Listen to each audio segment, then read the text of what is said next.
আমি মিনা, আমার ছোট্ট ভাইটা অসুস্থ। আমি সেই জন্য তার জন্য স্বাস্থ্য আপাকে ডাকার জন্য স্বাস্থ্য কমপ্লেক্সের দিকে যাইতেছি।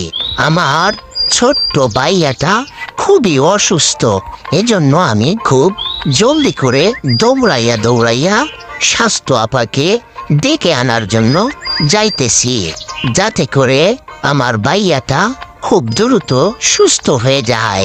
এজন্য আমি খুব ব্যস্ত হয়ে দৌড়াইয়া দৌড়াইয়া আমার স্বাস্থ্য আপাকে ডেকে আনার জন্য যাইতেছি।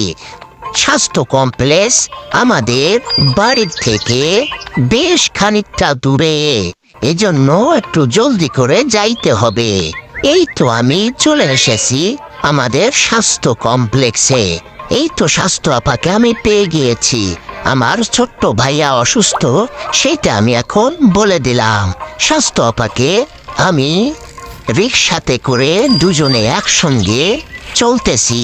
স্বাস্থ্য আপাকে রিকশায় করে নিয়ে আমরা খুব দ্রুত বেগে আমাদের বাড়ির দিকে যাচ্ছি, কারণ আমার ভাইয়া খুবই অসুস্থ।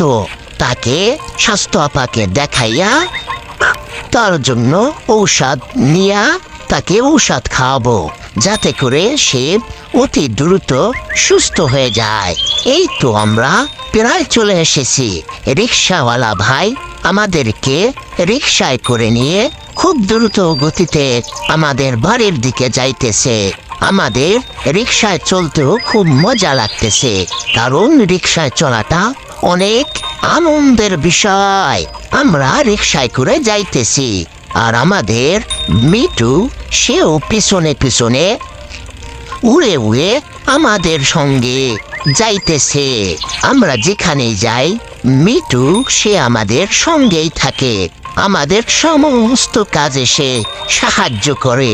মিঠুকে যা বলি সে সেটাই করে, খুব ভালো। সে আমাদের সব কাজে সহযোগিতা করে। এই তো আমরা চলে এসেছি আমাদের বাড়িতে। এই তো আমার আম্মা ছোট ভাইটাকে নিয়ে বসে আছে। আমি স্বাস্থ্য আপাকে নিয়ে এসেছি। স্বাস্থ্য আপা আমার ভাইটাকে দেখে সে তার ঔষধের কথা বলে দিয়েছে। আমি এখন তার জন্য welcome to my channel cartoon video. বন্ধুরা, তোমরা যারা আমার চ্যানেলটি সাবস্ক্রাইব করনি এখনই সাবস্ক্রাইব করে নাও, যাতে করে নতুন নতুন ভিডিও সবার আগে পৌঁছে যায় তোমাদের কাছে। থ্যাংক ইউ সবাইকে সাবস্ক্রাইব এবং পাশে থাকার জন্য।